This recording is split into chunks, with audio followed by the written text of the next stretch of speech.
guys, welcome to Life with Hopsy and thanks for tuning in. If you are new here, you are warmly welcome. I film about faith, lifestyle and food recipe. So if you're interested in any of these, please hit the subscribe button down there now and be a part of this great family.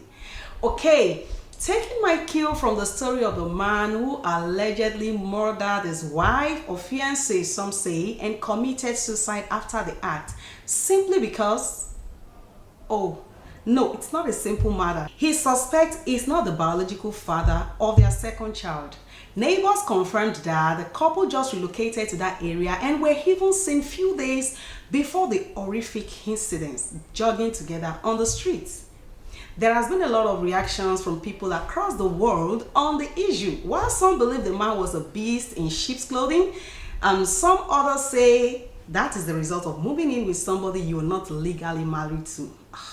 Some even advise men to always conduct a DNA test on all their children right from the hospital labor ward. Some may say that's what you get when you don't marry your best friend, and the list goes on and on and on. People with different opinions about life. Guys, to be honest, is homicide or suicide really an option to marital issues? First of all, not any of these things, people try to portray from their remarks is the reason for this particular gruesome act, in my opinion. Please hear me well. Neither compatibility of partners, nor beauty, nor education, nor financial buoyancy, nor smartness, nor being best of friends makes marriage work. I think the man in question feels so betrayed and couldn't just cope with the pains that comes along with it. In fact, on the contrary to people's assertions, I feel he loved his partner so much he couldn't just live without her. The reason he didn't even think separation. Because normally, if a man finds out his wife cheats on him, to the extent of fathering a son that is not his, that is the end of the marriage relationship. Let everybody just go her own way. But for this man in question, he didn't kill her and abscond. He also committed suicide. That is really deep for me. That is no way justifying his actions anyway.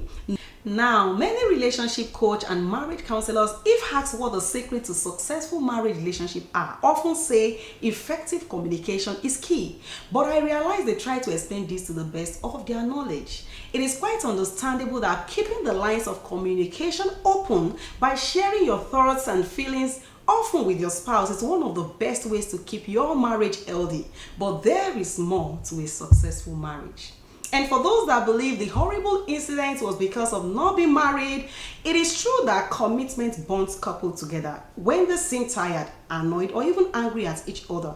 This is because remembering your vows can prompt you to push past these problems and to try to forgive and forge ahead. But there is more to a successful marriage.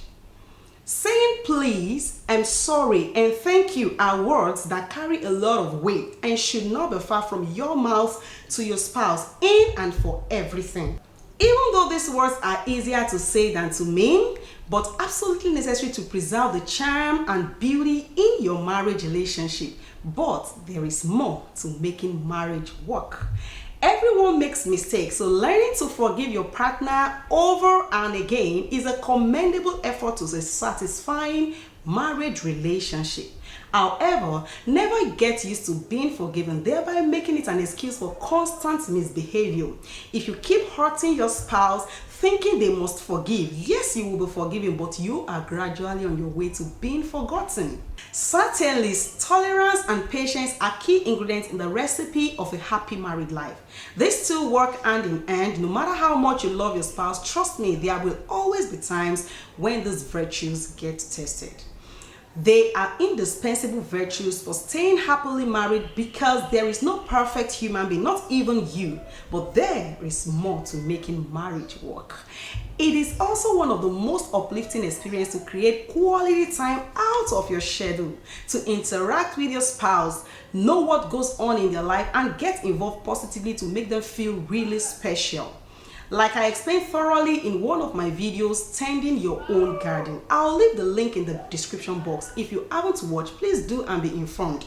But even with that in place, guys, there is more to making marriage work. For me, as much as effective communication, plus love, plus commitment, trust, time, attention, tolerance, patience, openness, honesty, respect, generosity, willingness, ability to compromise, forgiveness are indeed factors that contribute to a successful marriage. Yet it can be very challenging for couples to deal when storm arises in their relationship.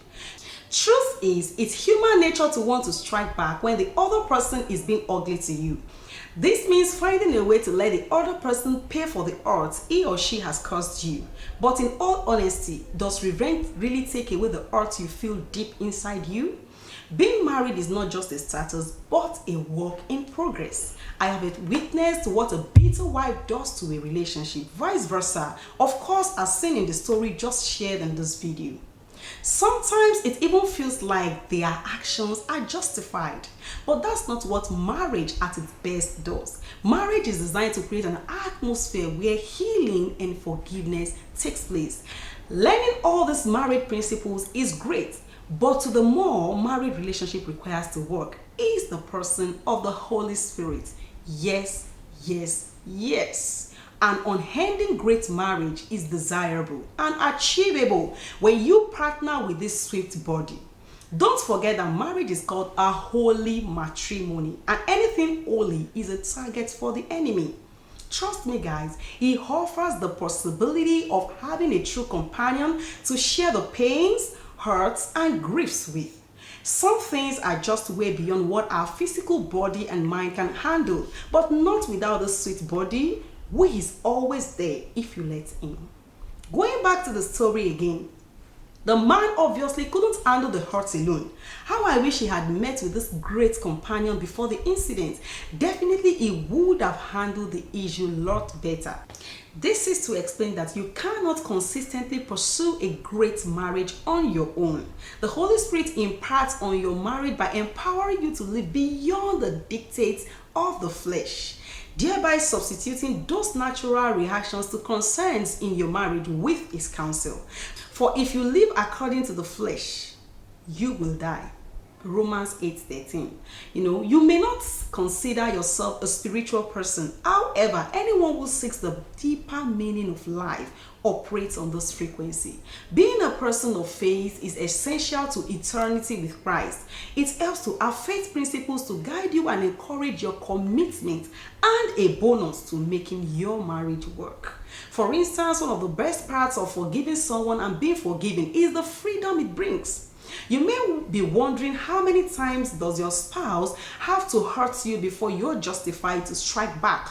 Peter asked a similar question and was told 490 times. What kind of human being would keep a record of hurt from an individual 490 times? What this simply illustrates is that you just have to keep forgiving time and again, which is unhuman, without this great acquaintance that continues to cheer you home. However, let me say here that if your spouse is physically abusing you, and I mean either the husband or wife, because I have come to realize that men are not the only physically abusive people in marriages today. If you are in that category, please get out of his or her zone and get the much needed help you desire. Don't form Superman or woman and lose your life in the process. A physically abusive person needs substantial counseling and rehabilitation. Opeoluwa says so. So no matter how the situation ends, however, you can still work on forgiveness from the heart. In conclusion, for you in a totally messed up marriage relationship watching me right now, don't feel like there is no hope left for you. I want you to get convinced through this video that your marriage can be healed, and that begins with you accepting this genuine partner and allowing him turn your marriage around for your good. Please feel free to send me an email or chat with me through the addresses in the description box if you want to know how to connect with this true companion. It will be my honor to help you out.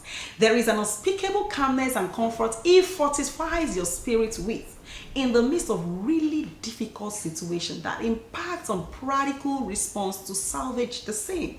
You might have tried, everything else and seems like nothing is working. please give this companion a try and let him daze you. I guarantee him teaching you how to keep your marriage fresh and vibrant and consistently bring you the help it needs to succeed. Thanks for watching, and if you like what you hear, please feel free to like and share with others. Don't forget to subscribe if you haven't and hit on the notification bell to get notified when there is a new video. Stay tuned for this weekend food recipe on my other channel, Cook with Opsy. You're definitely going to love and try it. Until next time I come around, keep staying safe.